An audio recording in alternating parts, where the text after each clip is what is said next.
Hello, I'm 7 First Alert meteorologist Hallie Vogel. We head through the overnight hours, once again clear and cool, but we will stay dry. Average temperatures return. How about that? Temperatures back into the 50s. We increase our chance for rain by the end of the weekend.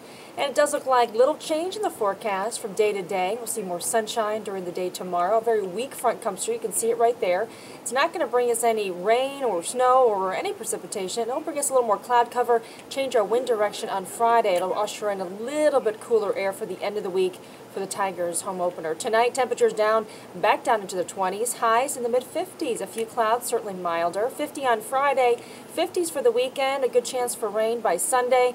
Lingering showers, at least periods of wet weather, are in the forecast from time to time through the middle of the week with temperatures up to near 60 on Wednesday. Well, thank you for clicking on WXYZ.com. I hope you have a great night.